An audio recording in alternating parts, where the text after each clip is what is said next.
Assalamualaikum warahmatullahi wabarakatuh. Waalaikumsalam warahmatullahi wabarakatuh. Kali ini saya akan menyebarkan pemahaman dan penerapan pengalaman budaya positif di SDN Siska 09 Pagi.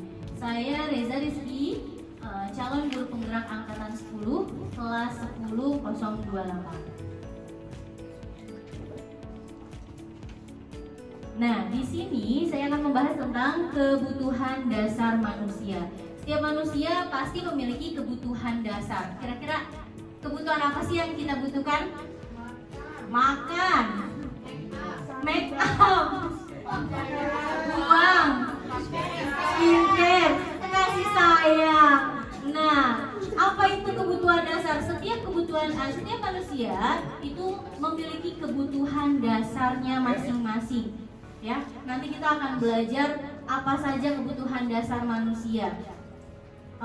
Mungkin saya bacakan ya, kebutuhan dasar manusia. Kebutuhan dasar manusia adalah segala sesuatu yang kita lakukan untuk mendapatkan apa yang kita inginkan. Seluruh tindakan yang kita lakukan memiliki tujuan tertentu dan semua usaha terbaik yang kita lakukan adalah dalam rangka agar kebutuhan dasar kita terpenuhi dengan baik. Jadi, kita akan melakukan sesuatu untuk memenuhi kebutuhan dasar kita. Kalau misalnya ternyata ada murid kita yang berperilaku tidak baik, berperilaku menyimpang, berarti ada kebutuhan dasar yang tidak terpenuhi. Ingat ya Bapak Ibu, kalau murid kita tidak melakukan hal yang baik atau mungkin melakukan kegiatan hal yang menyimpang, berarti kebutuhan dasar dia ada yang tidak terpenuhi. Kita lihat kebutuhan dasar apa saja yang dibutuhkan setiap manusia. Yang pertama ada bertahan hidup. Tadi nih ada makanan, tempat tinggal, keamanan, kesehatan. Kalau misalnya pagi hari kita lihat anak kita kurang bersemangat, lelah, sepertinya lemes. Nah, mungkin ternyata dia dari rumah belum sarapan. Nah, ini adalah kebutuhan dasar bertahan hidupnya yang belum terpenuhi. Mungkin seharusnya dari rumah sudah sarapan supaya tidak lemes. Kemungkinan ada juga misalnya siswa yang maunya deket-deket sama kita, nempel-nempel. Mungkin aja di rumah ternyata rasa kasihnya dia dari orang tua tidak terpenuhi. Atau mungkin ada siswa yang kalau lagi berkelompok ternyata dia suka menyendiri, nggak suka. Mungkin dia ini ada rasa diterimanya yang kurang. Sepertinya saya tidak diterima dengan teman-teman. Nah, ini kebutuhan dasar rasa diterimanya dia yang belum dia terpenuhi. Kemudian di sini ada penguasaan. Contohnya ada harga diri, keinginan untuk dianggap, memimpin, berprestasi, diakui dan didengar. Misalnya mungkin ada siswa yang saya bu, maunya selalu maju atau gimana. Nah, ini mungkin kebutuhan dasar penguasaan dia mau dia penuhi seperti itu. Kemudian ada kebebasan, mandiri, memiliki pilihan, mencoba hal baru, mampu mengendalikan arah dirinya. Ini juga mungkin dia pengennya nggak mau belajarnya yang sama, maunya dijelasin mulu. Gurunya misalnya jelasin terus, dia pengennya nih belajarnya sebenarnya pengennya bermain, makanya dia lari-lari. Nah, ini kebebasan yang kurang dia dapatkan, makanya dia memilih berperilaku seperti itu. Kemudian kesenangan juga ada, senang bercanda. Nah, itu kebutuhan dasar anak yang kurang terpenuhi. Mungkin dia kurang humor, kurang tertawa di rumah. Ini kebutuhan dasar dia yang belum terpenuhi, makanya dia melakukan hal menyimpang seperti itu. Gimana Bapak Ibu? Iya nggak? Kadang gitu kan? Oke, lanjut. Ya, kalau ini kita lebih ke gurunya lagi ya. Nah, ini motivasi perilaku manusia tadi sudah dijelaskan untuk menghindari kenyamanan dan hukuman. Ini siswa ya. Siswa biasanya kita lihat ke siswa deh. Kita lihat motivasi perilakunya siswa nih untuk menghindari kenyamanan dan hukuman, untuk mendapatkan imbalan, atau yang ketiga untuk menjadi orang yang mereka inginkan dan menghargai diri sendiri dengan nilai yang mereka percaya. Kira-kira kalau Bapak Ibu pengennya nih yang baik, murid kita nih motivasi perilakunya maunya yang ke-1, ke-2, atau yang ke-3? Maunya yang mana? 3 ya, untuk menjadi orang yang mereka inginkan. Kesadaran sendiri, menghargai dirinya dengan nilai-nilai yang mereka percaya tadi, nilai-nilai kebajikan. Tadi ada jujur, kemudian dari nilai-nilai profil pelajar Pancasila, kritis, nah seperti itu. Nah, tadi kan kita sudah baca nih motivasi, kita udah belajar kebutuhan manusia.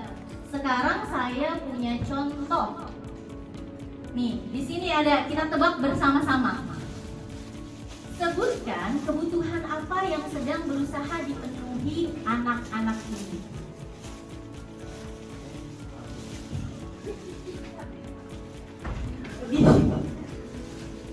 Kita ada kabelnya kan? Bimo seorang anak TKB selalu berlari-lari keluar kelas menuju jalan raya di depan sekolahnya yang ramai dengan kendaraan. Tingkahnya membuat Bu Guru, Bu Ani, bingung dan seringkali lari mengejarnya.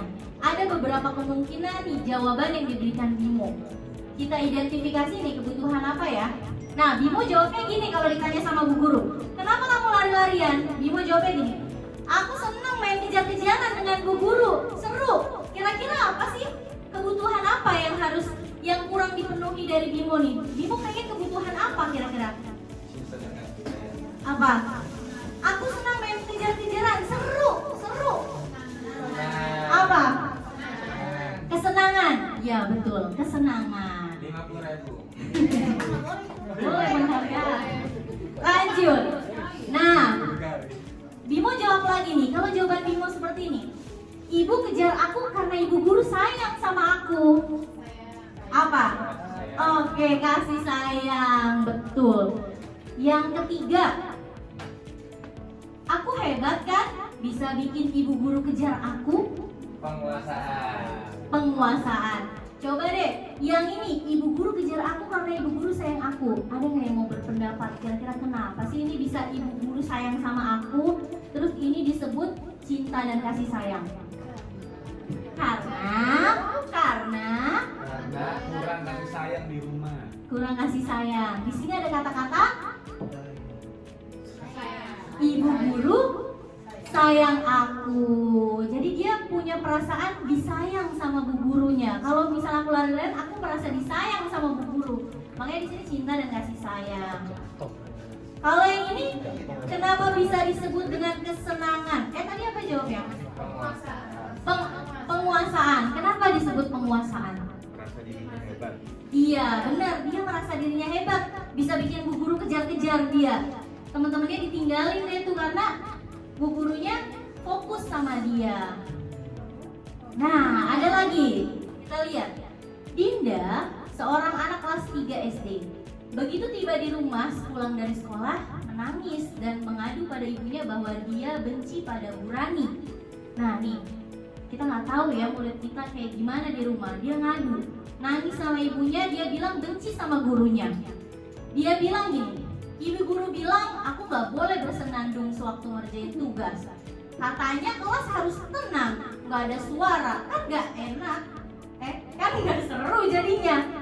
Nah, kira-kira apa nih kebutuhan yang perlu dipenuhi oleh Dinda? Kesenangan. Apa?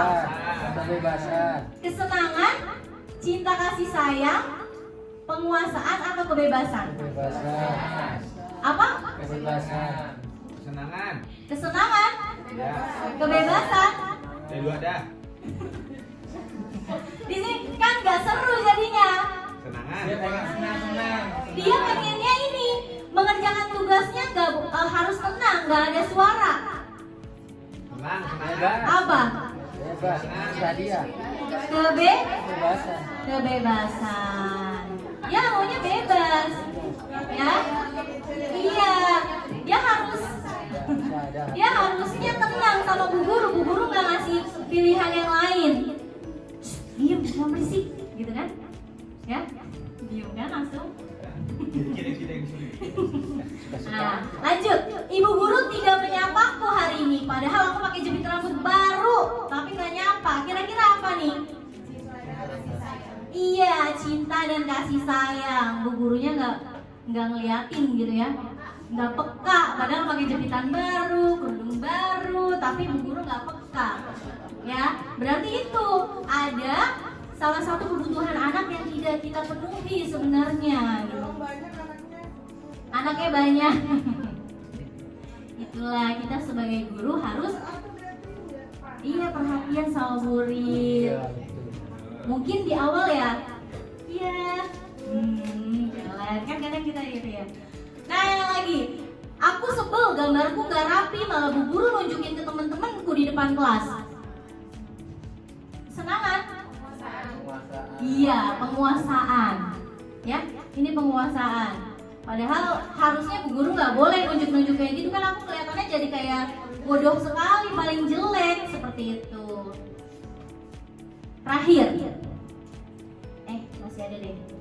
Tahun ini Dimas genap usia 17 tahun. Ia senang sekali ketika ayahnya mengajarkan cara menyetir mobil. 17 tahun ya. Setiap akhir pekan ia berlatih menyetir.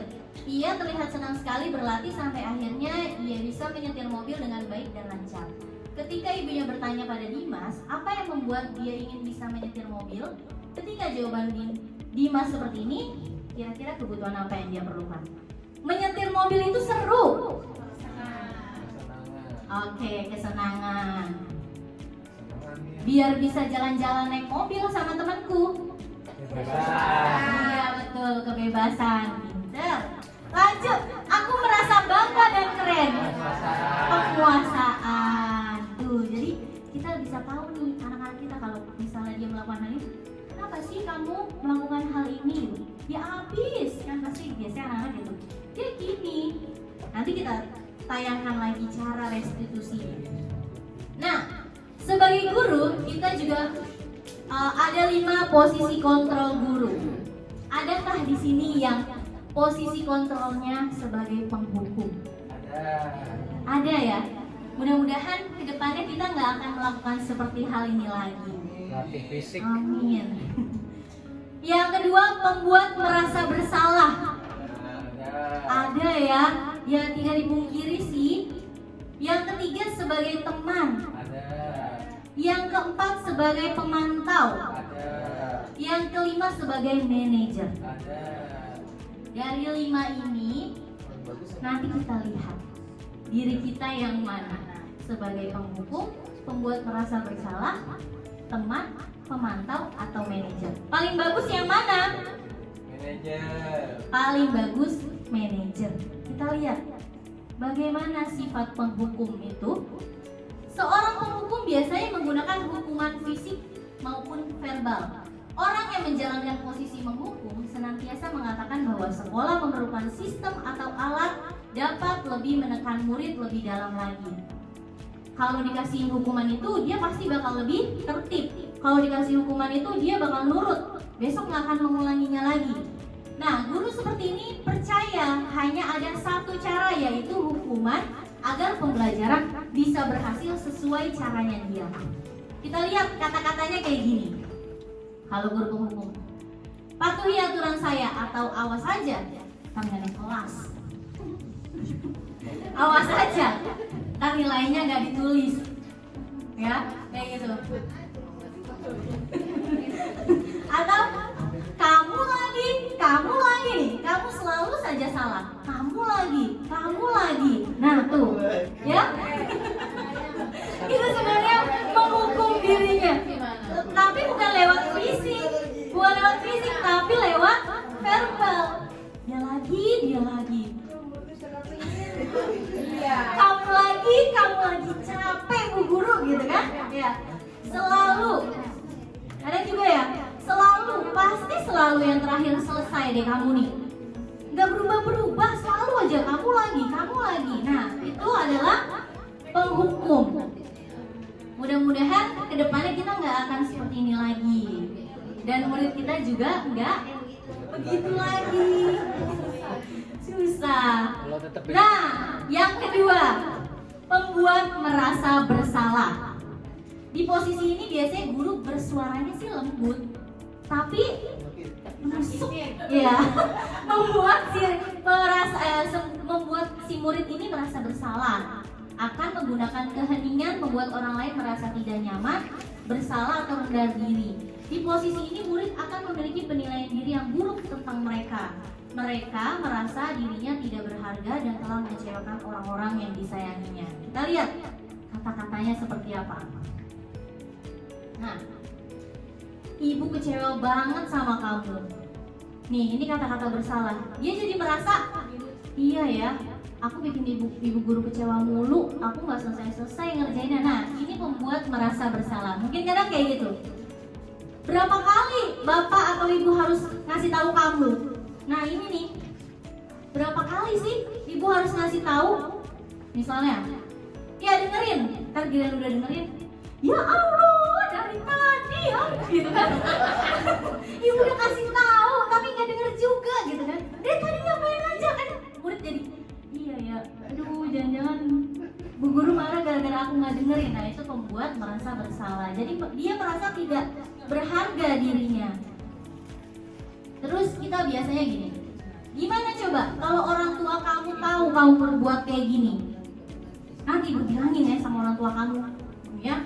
Nah, itu membuat dia merasa bersalah. Ya bu jangan. Itu nanti dia jadi berbuat baiknya gara-gara takut dikasih tahu orang tuanya, jadi membuat merasa bersalah. Pernah nggak kayak gini bu? Sering. Lanjut. Nah, ini ya sedikit baik sih sebagai teman, lebih ke humoris seperti itu. Nah, guru tidak akan menyakiti murid, namun tetap berupaya mengontrol murid melalui persuasi dari omongan ya, dari caranya guru tersebut. Guru di posisi teman menghubungkan hubungan baik dengan humor untuk mempengaruhi seseorang. Hal lain yang mungkin timbul, murid hanya akan bertindak untuk guru tersebut. Tapi murid ya kalau sama gurunya yang lain enggak gitu. Jadi misalnya sukanya sama kita melakukan dia sebagai perlakukan dia sebagai teman. Jadi dia hanya nurutnya sama kita gitu. Kalau sama guru yang lain, misalnya kalau guru kelas atau guru bidang studi, itu pasti berbeda. Jadi murid akan bergantung pada gurunya aja gitu. Contoh kata-katanya seperti ini. Ayolah bantu demi ibu. Ayolah kamu gak ingat bapak bantu gitu kan. Atau ya udah kali ini gak apa-apa ya, nanti ibu yang beresin. Kalau kayak gini merupakan solusi nggak? Tidak. Yang mencari solusi siapa kalau ini? Gurunya. Nanti kita belajar gimana siswanya biar meregulasi entah emosi atau caranya dia lewat restitusi, biar murid tersebut yang mencari solusinya. Nah, nih sebagai pemantau nih, ngintip-ngintip. Memantau berarti mengawasi. Posisi pemantau berdasarkan peraturan-peraturan konsekuensi. Dia taat banget sama aturan nih kalau pemantau. Dengan menggunakan sanksi atau konsekuensi, kita dapat memisahkan hubungan pribadi kita dengan murid. Terserahlah itu anaknya guru siapa, yang penting kalau dia nggak taat aturan, saya hukum gitu, atau ya bersalah berarti. Seorang pemantau sangat mengendalikan perhitungan, catatan, data yang dapat digunakan sebagai bukti atas perilaku seseorang. Ya kadang kita juga gitu ya, ini udah melakukan kesalahan nih, kita tulis tadi si Anu gini, si A gini, si B gini. Nah ini nih sebagai perhitungan catatan, kita bisa juga pasti pernah sebagai pemantau. Contohnya kayak gini, kalau dia melakukan kesalahan kita tanyanya gini, jadi peraturannya apa? Kamu tahu nggak? Kan? Apa yang telah kamu lakukan? Benar nggak kayak gitu? Sanksi atau konsekuensinya apa? Jadi pemantau sih sebenarnya sudah mendekati yang benar. Cuma mungkin dia di sini nih menggunakan sanksi atau konsekuensi. Jadi dia taat banget sama aturan, harus taat. Kalau nggak taat aturan ya udah kena hukuman, salah gitu intinya. Nah, yang terbaik adalah ini, manajer. Di manajer, murid diajak untuk menganalisis kebutuhan dirinya maupun kebutuhan orang lain.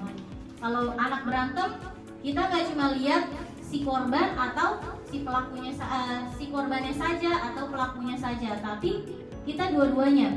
Di sini penekanannya bukan hanya kemampuan membuat konsekuensi, namun berkolaborasi dengan murid gimana memperbaiki kesalahan yang ada. Bila kita menginginkan murid kita menjadi manusia yang merdeka, mandiri dan bertanggung jawab, maka kita perlu mengacu kepada restitusi yang dapat menjadikan murid kita sebagai manajer dirinya sendiri. Contohnya kayak gini, kata-katanya banyak. Apa sih yang kita yakini? Kita beralih lagi nanti sama keyakinan kelas. Kan tadi sudah dibuat keyakinan kelas. Keyakinan kelas kita benar gak sih kayak gini? Kok kamu melakukan hal ini apa benar? Kayak gitu. Apakah kamu meyakini hal yang kamu lakukan? Tadi, kalau kamu melakukan hal yang baik, yang buruk, apakah kamu meyakininya? Kemudian, jika kamu meyakini, apa kamu bersedia memperbaiki? Jika kamu memperbaiki, menunjukkan apa tentang dirimu dan apa rencana kamu untuk memperbaiki. Mungkin kalau guru kelas tinggi bisa sih berdialog seperti ini, tapi nanti saya akan kasih lihat contoh berdialog dengan anak muridnya gimana kalau di kelas rendah ya. Apa rencana kamu memperbaiki hal ini? Kadang kan murid nggak tahu nih kalau yang kelas rendah. Berarti kita kasih pilihan-pilihan. Nanti dia bisa memilih. Kalau kamu melakukan ini, apa nggak seharusnya kamu, misalnya kalau saya di situ nanti deh saya. Lanjut. Nah, ini adalah contoh 5 posisi kontrol guru. Kasusnya siswa tidak memakai atribut pada saat upacara bendera. Kalau sebagai penghukum, kita kayak gini nih Bu, Bapak Ibu. Hormat bendera selama 1 jam. Ini kita sebagai penghukum. Ya. Kalau yang ini membuat merasa bersalah kayak gini. Berapa kali Bapak Ibu guru harus memberitahu kamu? Kamu mengecewakan Bapak Ibu guru. Ini kita membuat pembuat merasa bersalah. Jadi murid tadi merasa tidak dihargai atau merasa kayaknya aku nggak berharga seperti itu. Saya tidak berharga dia karena saya salah mulu seperti itu. Ada lagi. Kalau sebagai teman, kata-katanya berarti gini. Ayo dong ikuti aturan sekolah, tolong bantu Bapak Ibu. Nanti kalau misalnya kamu telat mulu, ibu guru yang diomelin sama Bapak Kepala Sekolah. Nanti kalau kamu nggak pakai baju ini, ibu guru yang diomelin, ntar nilai kamu yang jelek. Nah ini menjadi teman nih. Lain kali jangan berbuat seperti ini ya, kayak gitu. Kalau sebagai pemantau, ini yang tadi dia sesuai dengan tata tertib. Kamu sudah melanggar peraturan sekolah. Kamu tahu konsekuensinya? Setelah upacara, beli atributnya ke koperasi, jangan diulang lagi. Ini sebagai pemantau. Jadi harus mau nggak mau, kamu harus tetap menjalankan itu, harus pakai seperti itu. Tapi yang terbaik yang ini. Apakah kamu tahu kesalahan kamu? Ya Bu, tahu misalnya. Karena nggak pakai atribut. Kira-kira gimana kamu perbaiki kesalahanmu? Ya Bu, saya harusnya pakai atribut. Besok saya akan lebih. Nanti dia mencari tahu sendiri solusinya gimana yang baik buat dirinya sendiri. Itu sebagai manajer. Jadi yang terbaik yang ini ya Bapak Ibu. Kita sebagai manajer. Boleh di suatu ketika kita memakai teman, tapi tetap kita harus gabungkan di posisi manajer. Apa kabar kawan? Mari bergembira, bertepuk tangan, kedipkan matamu, goyang ke kanan, goyang ke kiri, putar putar putar putar, cari juga kawan baru. Nah dari tiga parah, tinggal ini.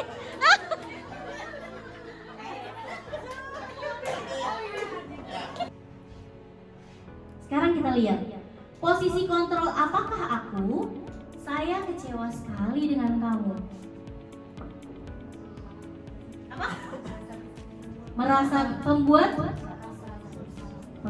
merasa bersalah. Lagi. Gimana coba kalau orang tua kamu tahu kamu berbuat begini? Iya, dari situ nanti anak, iya ya, gimana ya? Duh, aku takut. Ya, ini jadi membuat merasa bersalah. Tuh. Lanjut. Apa rencanamu untuk menyelesaikan masalah ini?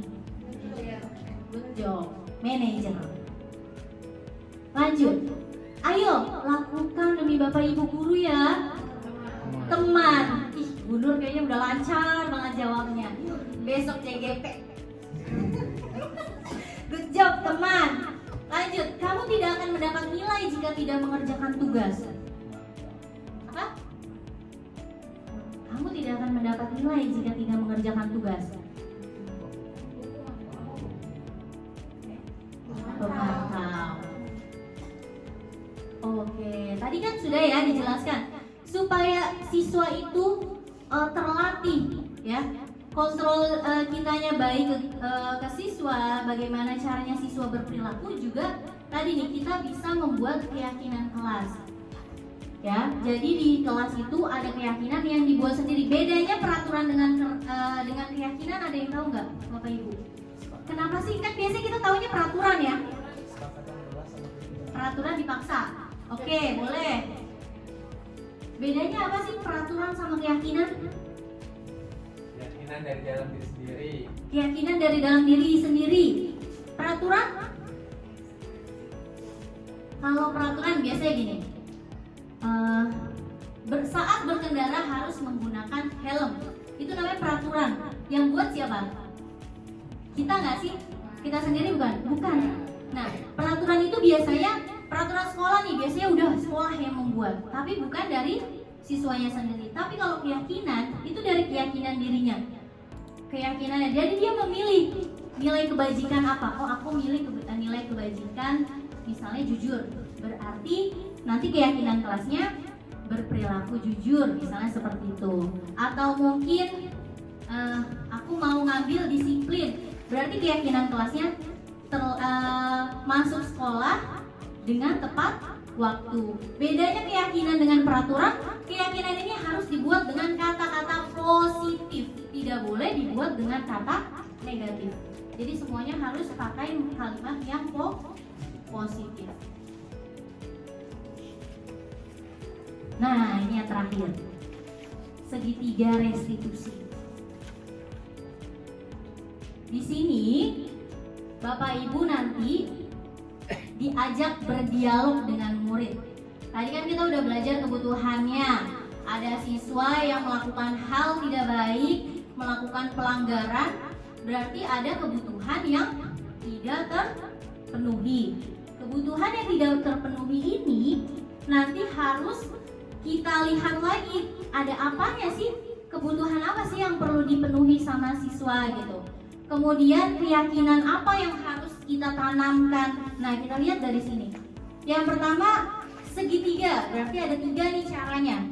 Menstabilkan identitas, validasi tindakan yang salah, dan yang terakhir menanyakan keyakinan.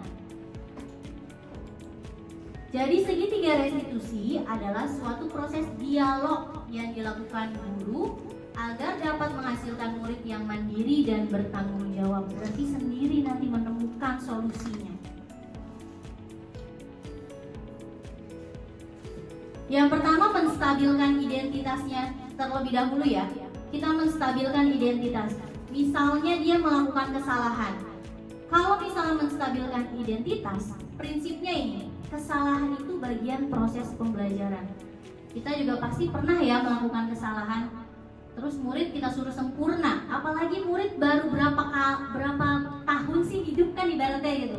Sedangkan kita juga pasti pernah melakukan kesalahan. Jadi kita anggap kesalahan adalah bagian dari proses pembelajaran. Kata-kata yang baik yang harus kita kasih tahu sama anak-anak untuk menstabilkan identitas adalah gini. Berbuat salah itu nggak apa-apa, boleh, tapi besok jangan mengulanginya lagi seperti itu. Nggak ada kok manusia yang sempurna. Bu guru juga pernah melakukan kesalahan. Itu namanya menstabilkan identitas. Saya juga pernah melakukan kesalahan seperti itu. Gitu. Kita bisa menyelesaikan ini. Kemudian ada kata-kata, Bapak Ibu nggak tertarik siapa yang salah, tapi Bapak Ibu mau mencari solusi nih dari masalah ini. Jadi kita nggak menyalahkan. Ya, kadang kan, ya udah dengerin dulu Ibu, dengerin. Kamu gimana tadi? Kamu gimana gitu? Tapi kita stabilin dulu. Biasanya kita ngasih taunya, mungkin kita pendekatannya sama yang menyimpangnya terlebih dahulu ya. Kamu berhak merasa begitu. Atau mungkin dia melakukan kesalahan, padahal hal yang dia lakukan benar. Di sini tadi nanti saya ada contohnya. Anaknya sebenarnya hal yang dia lakukan benar, tapi karena suatu akibat dia melakukan kesalahan. Jadi di sini kamu berhak kok ngerasa kayak gitu. Tapi akan lebih baik kalau kamu nggak melakukan seperti itu, kita kasih tahu. Kemudian, apakah kamu sedang mencari teman yang baik buat diri kamu sendiri? Dan dia pasti jawab, ya enggak sih, aku kalau kayak gitu juga pasti teman aku nggak ada yang mau temenan sama aku, kan seperti itu. Ini adalah menstabilkan identitasnya dia. Kita nggak bikin dia nilai dia buruk di depan kita. Jadi kita stabilkan dulu supaya dia tetap baik menurut kita gitu. Guru juga pernah kok melakukan ini gitu. Tapi jangan sampai ini terulang lagi, atau jangan, kita bisa kok menyelesaikan ini, kita bisa cari solusinya. Yang kedua, validasi tindakan yang salah. Kalau validasi tindakan yang salah, prinsipnya adalah setiap perilaku berupaya memenuhi suatu kebutuhan. Tadi kita lihat lagi ya kebutuhan yang tadi. Semua yang dilakukan siswa pasti karena ada kebutuhan yang tidak terpenuhi. Kita juga melakukan kesalahan biasanya karena ada kebutuhan yang tidak kita penuhi, atau mungkin ada hal dari rumah yang tidak terpenuhi, mungkin kasih sayang kurang terpenuhi, mungkin kebutuhan apa lagi tadi, yang paling pertama tuh survivor ya, apa namanya, kebutuhan hidupnya tuh yang paling awal ya, mungkin belum sarapan jadi lemes pagi-pagi. Nah seperti itu. Kata-katanya gimana untuk memvalidasi tindakan yang salah? Kalau tadi kita udah tanya nih, iya berbuat salah itu tidak apa-apa. Kita lanjut ke sini. Kamu pasti punya alasan kenapa kamu melakukan hal itu. Nah kita validasi ini tindakannya. Padahal kamu bisa melakukan yang lebih buruk dari ini ya. Misalnya dia hanya mendorong, tapi temannya nangis. Padahal sebenarnya kalau kamu mau, kamu bisa ya lebih dari ini ya. Kita tanya kayak gitu, tapi sebenarnya nggak boleh ya kayak gitu kan. Terus di sini, mungkin dia mau mempertahankan dirinya sendiri, berarti kita pakai kata-kata ini. Kamu patut bangga pada diri kamu sendiri, karena kamu telah melindungi sesuatu yang penting buat kamu. Kadang kan ada anak yang melakukan hal yang negatif, tapi padahal melindungi dirinya sendiri gitu. Mungkin ada temennya yang jahil, tapi dia karena kesel dijailin mulu, dia pukul lah temannya atau apa. Nah kita mungkin pakai yang ini. Kamu patut bangga pada diri kamu sendiri karena kamu udah melindungi sesuatu yang penting buat kamu. Selanjutnya, kamu boleh mempertahankan sikap itu, tapi kamu harus menambah sikap yang baru. Ini namanya validasi tindakan yang salah. Maksudnya bukan kita pembenaran sikapnya dia, tapi kita kasih tahu kalau misalnya sikapnya dia baik, ya kita harus tambahkan lagi sikap yang lebih baik lagi. Terus ada hal yang harus dibanggakan sama dia sebenarnya kalau dia melindungi sesuatu yang penting buat dia. Nah, yang terakhir ini menstabilkan identitasnya. Jadi di sini teorinya pada teori kontrol bahwa pada dasarnya kita termotivasi secara intrinsik. Jangan lagi kita gunakan motivasi dari luar. Kita bikin anak itu termotivasi dari dalam dirinya dia. Gimana caranya gini? Kita tanya lagi. Apa sih yang kita percaya sebagai kelas atau keluarga? Kita tanya. Apa sih keyakinan kita? Yang tadi kita sudah buat. Makanya nanti di awal tahun ajaran kita sama-sama praktik membuat keyakinan kelas. Kita tanya. Apa sih keyakinan kelas yang kita yakini di kelas? Ini Bu, kalau saya saling menyayangi teman gitu. Nah, kalau saling menyayangi teman, boleh nggak kita dorong-dorong teman? Nah, pasti dia jawab, tidak Bu. Nah, seperti itu. Apa nilai-nilai umum yang telah kita sepakati? Nilai-nilai kebajikan apa yang udah kita sepakati? Harusnya kita ngapain nih? Boleh nggak? Nggak boleh Bu, padahal harusnya aku saling menyayangi teman gitu. Apa bayangan kita tentang kelas yang ideal? Kelas kita harusnya kayak gimana sih yang bagus? Kamu bersikapnya harusnya kayak gimana gitu. Kita cari, kita pancing. Kalau kelas 1 kita pancing. Apakah mukul-mukul boleh? Enggak, terus gimana gitu. Kita tanya. Kamu mau jadi orang seperti apa? Anak soleh, soleha? Maunya kayak gimana? Mau jadi seperti itu? Kalau soleh dan soleha kayak gitu enggak berbuatnya seperti itu. Nah, jadi ini nih tadi. Yang pertama, menstabilkan identitas. Yang kedua, kita validasi tindakan yang salah. Yang ketiga, kita tanyakan keyakinannya.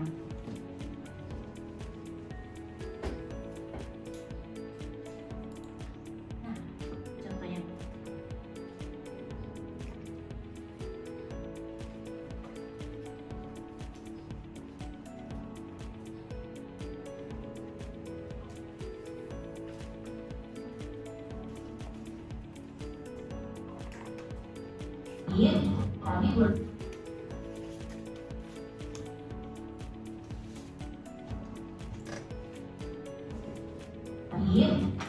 Nah, berikut ini contoh penerapan segitiga restitusi yang saya lakukan di kelas saya.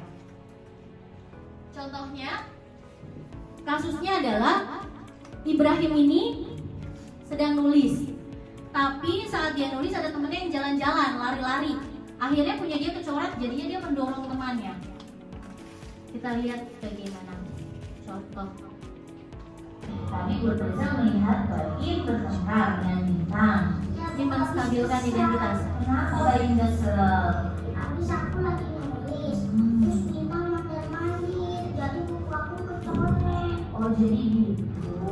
Wajar ya kalau Baim marah dan kesel. Wajar juga kalau di posisi Baim mungkin akan kesal.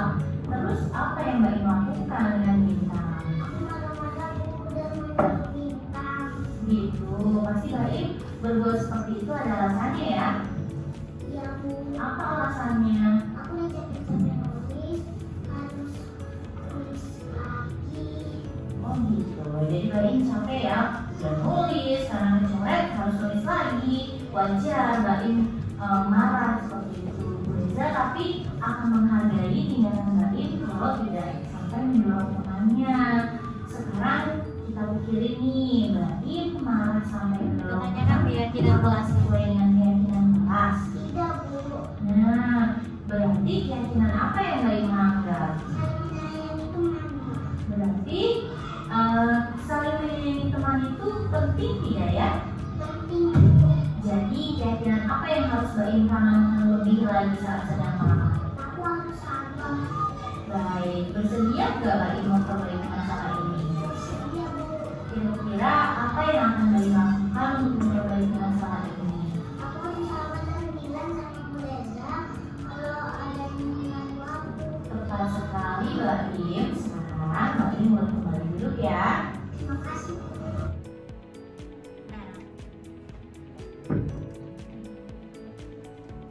Nah, jadi seperti itu caranya. Kita tanya baik-baik biar dia mencari solusinya sendiri.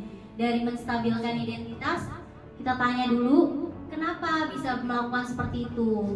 Kemudian kalau misalnya ternyata tindakannya dia sebenarnya sih baik ya, dia lagi nulis tapi karena diganggu ya kita bilang validasi tindakannya dia. Iya, mungkin kamu kalau kamu melakukan itu juga terjadi sama Bu Reza juga pasti marah ya gitu. Baru di sini nanti kita nanyain keyakinannya. Bener nggak sih keyakinan kelas kita itu seperti itu? Harusnya kita gimana sih? Ya harusnya tadi Bu saling menyayangi teman, ya. Nah, berarti itu sesuai nggak sama keyakinan kita? Nanti dia jawab tidak. Harusnya seperti apa keyakinannya kita? Besok kamu harus berbuat seperti apa? Kita cari solusinya, kita pancing terus, kita gali terus gitu. Kalau misalnya dia ternyata diem aja, kita kasih pilihan. Kita kasih dua pilihan. Misalnya, ya udah, gimana pilihannya nih? Apa Baim mau pindah tempat duduk? Mungkin seperti itu. Atau Baim nanti harus bersikap sabar. Kita pancing dia supaya menemukan solusinya sendiri. Jadi yang tadi kita berperilakunya menang sama menang. Ntar kita tanya juga temennya yang satunya seperti itu, kenapa kamu melakukan ini? Si Bintang ini kan tadi yang sudah menyenggol Baim sampai mencoret gitu kan. Kenapa kamu juga kita tanyain si Bintang ini, kita tanyain stabilin identitasnya. Kenapa kamu juga sampai jalan-jalan kayak gitu? Ya, kalau Bu Reza jadi jadi Baim juga mungkin Bu Reza marah, tapi mungkin kamu enak ya lari-lari kan gitu, kita validasi. Mungkin enak ya, seru sih kalau lari-lari, tapi gimana ya caranya biar kita mau lari-lari tapi temennya tidak ada yang terganggu. Nanti dia mungkin kasih solusi, iya Bu harusnya aku lari-larinya saat jam istirahat seperti itu. Nanti dia nanyain keyakinan, kita nanyain lagi keyakinannya. Jadi seperti itu Bapak Ibu guru. Di sini kita mengharapkan semuanya itu berjalan, maksudnya Bapak Ibu guru nanti kapan-kapan kita bisa belajar lagi, belajar lebih banyak lagi, praktik lebih banyak lagi. Gimana sih cara menerapkan segitiga restitusi? Kita belajar bareng gitu ya. Di sini juga bukan kita paling bisa, bukan kita paling jago, tapi Tapi mungkin awalnya saya duluan yang dapat ilmunya gitu. Jadi saya memberikan ngasih tahu sama Bapak Ibu guru. Tapi nanti kita belajar bersama gimana sih cara segitiga restitusi, ya seperti itu. Jadi kita juga dari awalnya dulu kita cari dulu ini kenapa ya, kebutuhan apa nih yang harusnya kita lihat. Jadi tadi kan sudah belajar banyak, Bapak Ibu guru sudah belajar banyak mengenai dari posisi kontrol, kemudian Bapak Ibu guru sudah banyak belajar tentang kebutuhan dasar manusia yang belum tercukupi apa saja, mungkin ada yang kebutuhan yang tidak tercukupi. Jadi di sini penutup saya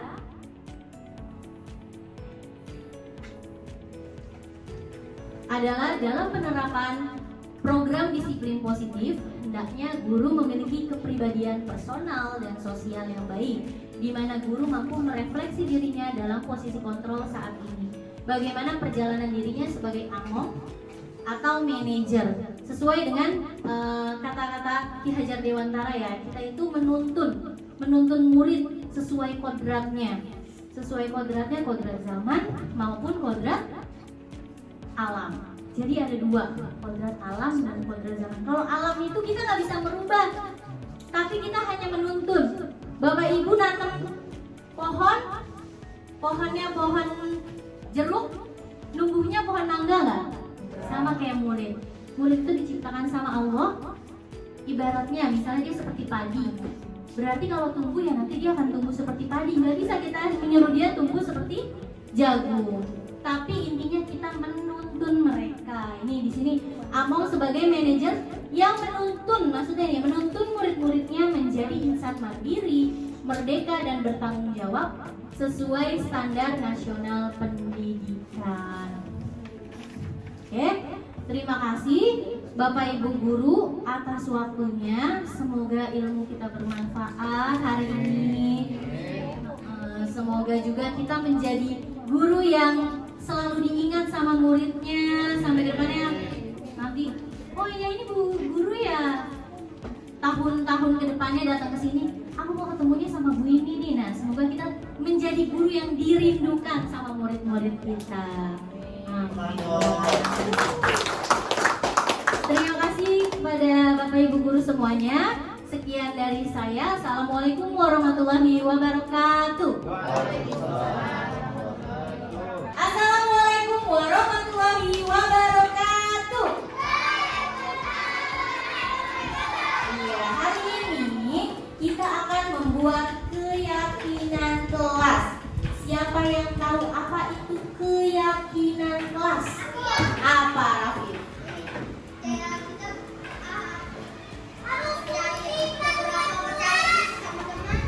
Apa?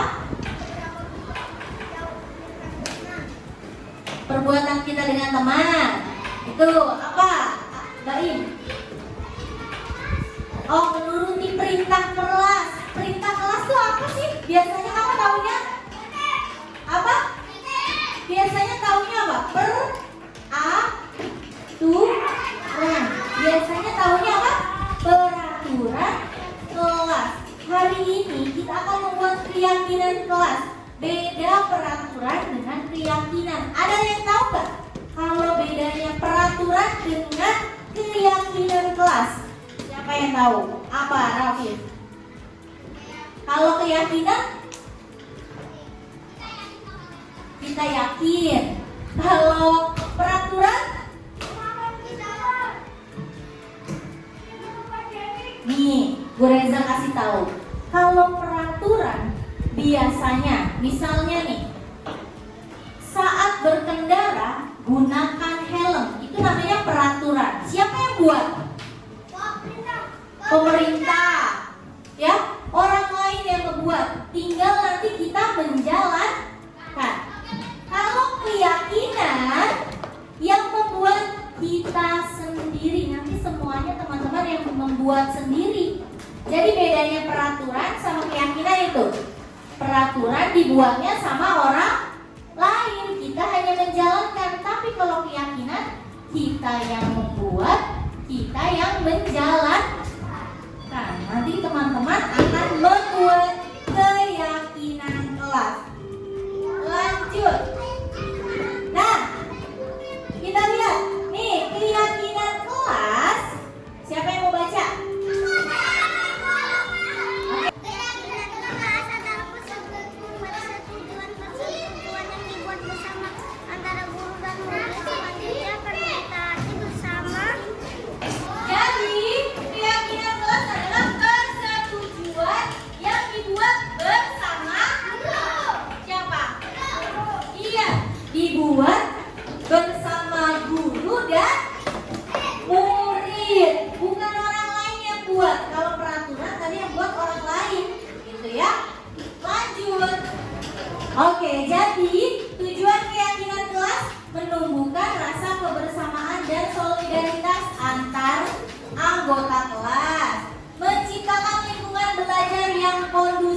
tertib, rapi, nanti seperti itu. Terus membentuk kepribadian dan karakter yang baik. Dan yang keempat, memudahkan pengaturan pengelolaan kelas. Nah, Bu Reza punya gambar nih. Baik atau tidak ya? Kita lihat nomor 1, baik atau tidak nih? Baik. Nomor 2, nomor 1 gambarnya yang sedang apa ya? Membantu teman, menolong teman. Yang kedua, belajarnya dengan mandiri, tertib, serius, keluar dari bangku.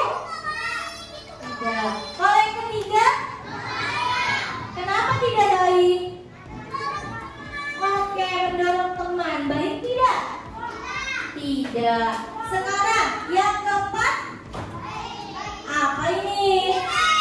Piket, baik tidak? Baik. Yang kelima, katanya gini, kamu keren, baik atau tidak? Baik. Kalau berbicara kamu keren, bagus atau tidak? Bagus atau baik. Nah, sekarang nanti nih kita akan membuat keyakinan kelas dari gambar-gambar yang ada di sini juga. Ya. Gimana caranya kamu mau bersikap, kamu mau berbuat, itu lewat keyakinan ke kelas. Nah, nih Bu Reza kasih tahu contohnya cara membuat keyakinan kelas. Bu Reza yang bacain saja ya. Nih, kita kalau kita baca bareng-bareng deh. 1. Keyakinan kelas bersifat lebih abstrak. Abstrak itu apa? Ada yang tahu nggak? Abstrak itu umum. Jadi tidak terlalu tidak terlalu jelas, tapi tetap kita harus tahu maknanya. Baik. Lanjut yang kedua. Keyakinan kelas berupa pernyataan universal. Nah, ini juga sama, kalimatnya umum. Yang ketiga, pernyataan keyakinan kelas dibuat dalam bentuk positif. Berarti pakai kata-kata yang baik. Iya, kata-kata yang positif. Yang keempat, keyakinan kelas hendaknya tidak terlalu banyak sehingga mudah diingat semua warga kelas. Yang kelima, keyakinan kelas sebaiknya sesuatu yang dapat diterapkan di lingkungan tersebut. Yang keenam, semua warga kelas ikut berkontribusi dalam membuat keyakinan kelas. Nah, sekarang langkahnya gimana? Sebelum kita mau buat keyakinan, nanti buat keyakinannya satu-satu Bu Reza berikan kertas. Ya, semuanya nanti menulis. Gimana langkahnya? Nanti yang pertama, teman-teman menuliskan semua keyakinan. Keyakinan itu apa sih? Berarti hal-hal yang baik. Contohnya siapa yang tahu? Keyakinan yang baik apa, Rama? Ya boleh, sini deh. Apa keyakinan atau hal yang baik yang harus kita yakini? Apa? Good job, menolong sesama teman. Ada lagi yang bisa? Oke, Reza, sini, maju. Tadi menolong sesama teman. Melaksanakan piket. Good job. Itu kalau melaksanakan piket untuk apa? Kebersihan. Kalau tadi menolong teman berarti apa? Sayang terhadap sesama teman.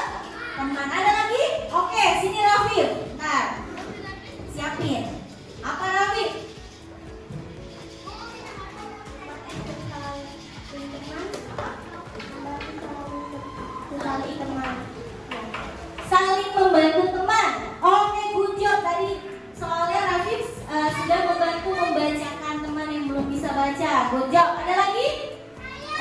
Ayo sini. Apa keyakinannya yang kamu inginkan? Di sini. Sini maju di depan. Apa? Saling mengingatkan. Saling mengingatkan. Oh, saling berkata ya. Berkata ya. Baik. Good. Berarti tadi kata Abrisa saling bilang keren Bu, maksudnya berkata ya. Baik. Apa lagi? Raffi tahu lagi? Ada lagi nggak temennya? Udah? Ayo. Udah? Oke. Nanti teman-teman apa? Gotong royong. Gotong royong. Good job. Siapa lagi? Apa? Tidak boleh jahat sesama teman. Tidak boleh jahat sesama teman. Nah, nih kata Abrisa, tidak boleh jahat kepada teman. Benar nggak? Betul. Tapi gunakan kalimat yang positif. Berarti apa kalau tidak boleh nakal sama teman apa? Saling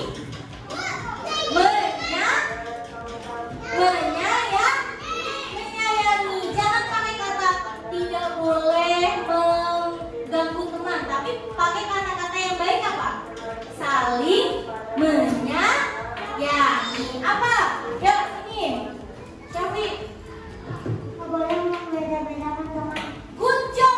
Gak boleh membeda-bedakan teman. Berarti apa? Berteman. Jangan pakai kata tidak boleh. Kita gunakan kata positifnya apa? Berarti berteman dengan semuanya. Good job. Rama, ayo sini. Aspi punya tadi jawaban? Nah. Nah, tidak boleh kasar kepada teman. Kalimat positifnya apa? Apa? Good job, menyayangi teman. Nanti teman-teman boleh tulis di kertas yang akan Bu Reza berikan nih. Kertasnya tadi warna-warni. Menurut kamu, hal apa yang kebaikan atau keyakinan apa yang harus kamu lakukan? Kamu tulis di sini, nanti kita tempelkan di depan. Siap nggak? Ya, siap. Oke. Sisanya nanti, nanti sisanya. Ya, sisanya nanti disimpan, ditulis di kertas. Sekarang yang kedua, nanti Bu Reza setelah teman-teman nempel di depan nih keyakinan yang sudah kamu tulis, nanti Bu Reza pilih-pilihin keyakinan yang sama keyakinan yang lain. Bu Reza lagi bikin video. Yang ketiga, mengambil nilai kebajikan. Yang keempat, mengubah keyakinan menjadi kalimat positif. Tadi kan ada yang pakai kata tidak boleh mengganggu teman. Berarti diubah kalimat positifnya saling menyayangi. Yang kelima, menyepakati keyakinan kelas. Siap nggak kita bikin keyakinan kelas? Siap. Nanti teman-teman tulis, boleh 1, boleh 2 hal yang kalian yakini. Berarti perbuatan yang baik yang kalian yakini, kalian tulis di sini yang harus kita lakukan. Oke? Ya, sejauhnya aja waktunya.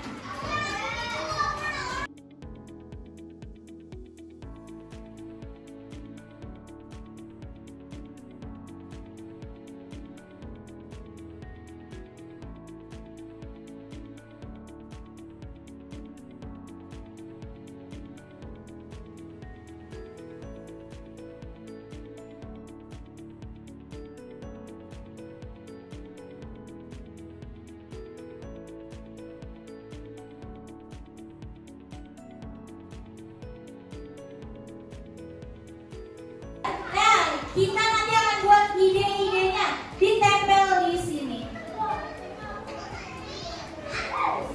Ya, ya sudah boleh kumpulkan. Sini tempel. Oke, sini. Oke.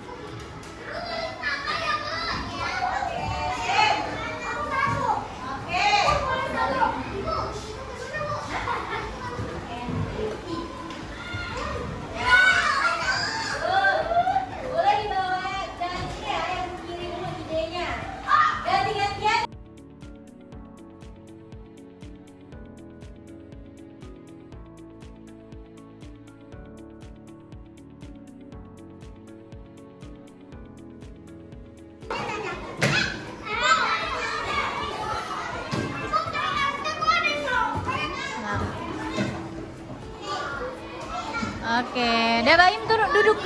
Udah semua?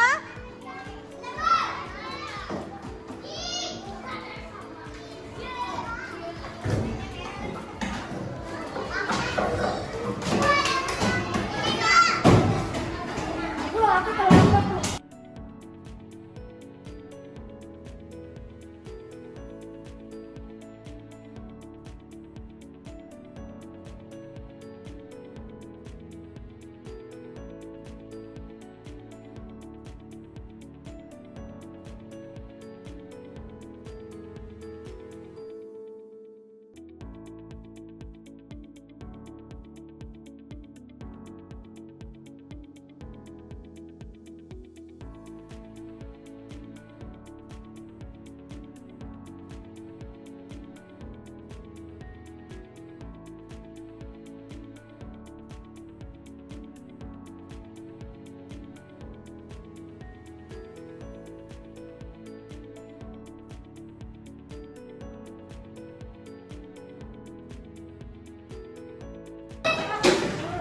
Oke, Bu Reza sudah menggabungkan nih.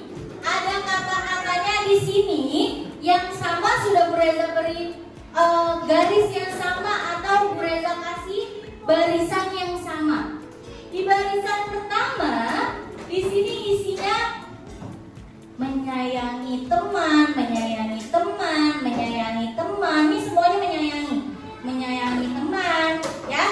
Terus di sini bergotong royong, saling menolong. Di sini membantu teman atau bergotong royong. Yang di sini tidak boleh berkata kasar, tidak boleh mengganggu sesama, tidak berkelahi. Tuhan. Yang di sini tidak membedakan teman, melaksanakan piket, bergotong royong. Betul. Lagi di sini membantu teman, saling menyayangi juga. Jadi kita sudah menemukan nih di sini 1, 2, 3, 4, 5. Ada 5 keyakinan. Di sini ada 5 keyakinan. Yang pertama, kalau di sini keyakinan apa? Tadi menyayangi teman. Oke. Keyakinan pertama,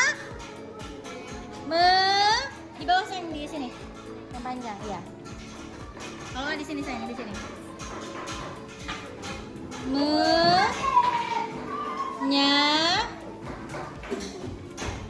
N lagi, NY,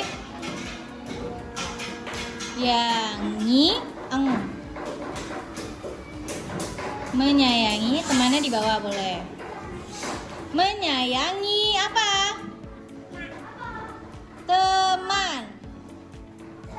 Good job. Dah. Kita taruh di yang keyakinan pertama.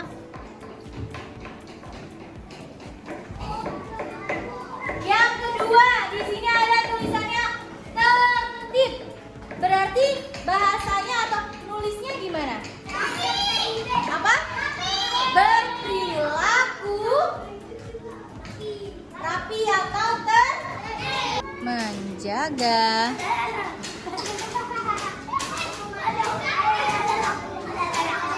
Di bawah. Yang besar di sini, ketertiban. Ketertiban.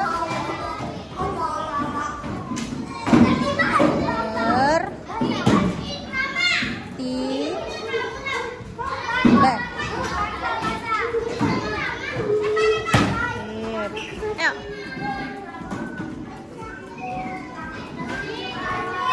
Geser kirian lagi. Sinian. Oke, dah. Good. Oke, di sini. Yang ketiga, tidak boleh berkata kasar. Tadi Bu Reza bilang pakainya kalimat yang positif. Berarti kalau tidak boleh berkata kasar, harusnya gimana? Berkatanya yang gimana? Nah, tulisannya berarti apa? Berkata yang baik. Oh, berkata, berkata.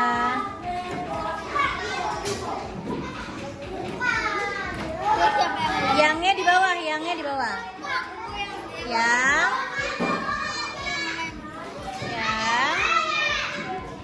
bawah lagi, baiknya di bawah. Yang,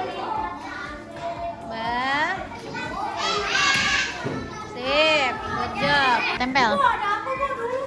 Di bawahnya yang merah, tapi ketengahan.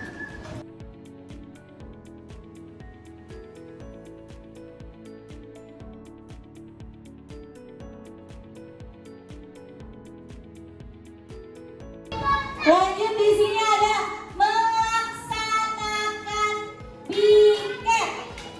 Ya, siapa yang mau nulis? Siapa? Oke, Rama. Melaksanakan piketnya di bawah ya. Melaksanakan piket bawahnya. PI ya.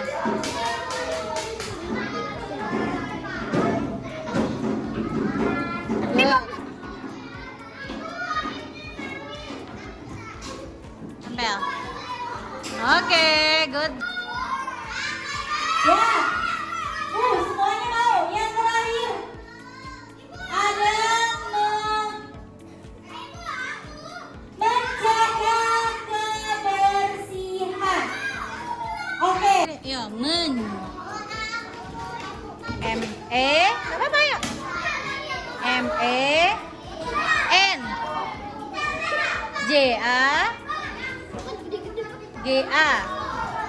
MENJAGA menjaga. Dah, ke bawah.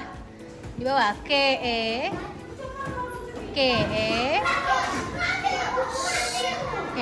BE Hafiz BE R SI HA N. Dah. Tempel.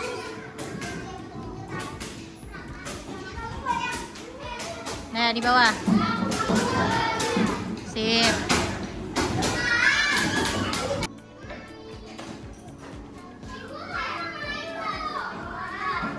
Tepuk semangat.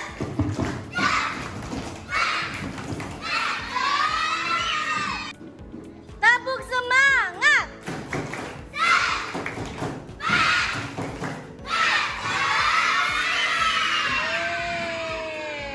Oke, jadi teman-teman tadi sudah membuat ide keyakinan kelas. Dari banyak keyakinan kelas ini, kita mendapatkan berapa keyakinan kelas? Coba hitung. 1, 2, 3, 4, 5. Siapa yang buat keyakinan kelas?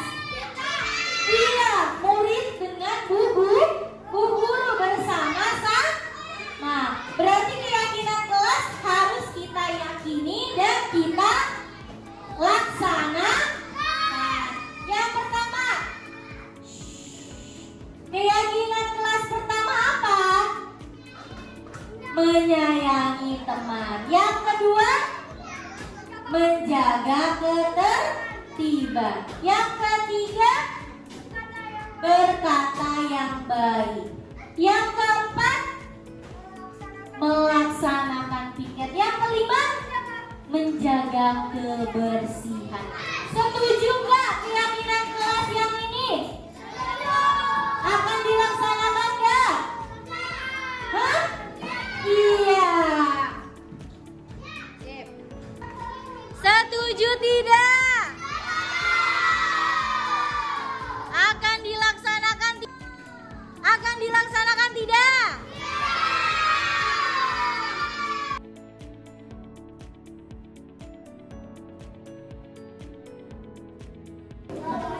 Nah, setelah kita sepakati, sekarang teman-teman boleh menaruh sidik jari teman-teman bahwa teman-teman setuju. Bu Reza nanti tunjuk ya barisannya, nanti teman-teman bisa berbaris.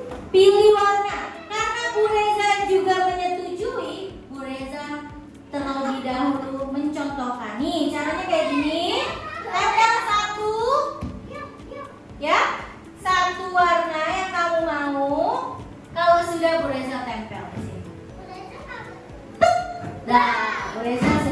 Siap? Oke? Teman-teman nanti bisa mengikuti. Siap?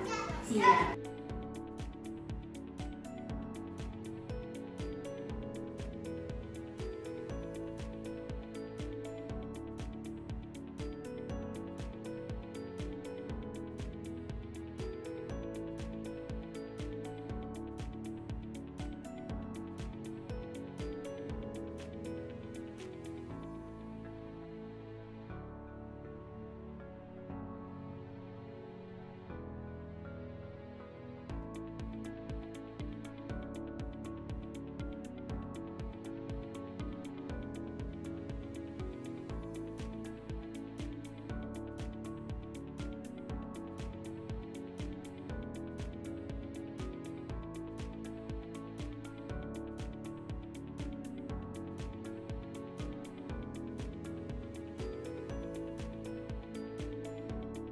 Alhamdulillah, berarti kita sudah sepakat. Berarti nanti teman-teman harus melaksanakan dan menjalankan. Benar-benar harus seperti ini. Diyakini dalam hati kalau misalnya kita harus menyayangi teman, menjaga ketertiban, berkata yang baik, menjaga kebersihan, dan melaksanakan piket. Oke, yuk. Sekarang kita akhiri sekarang dengan berdoa. Ya.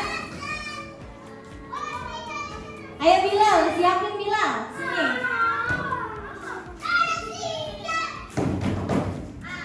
Yuk, sini Bilal. Nah, yuk. Duduk siap. Duduk siap. Sikap berdoa. Bismillah.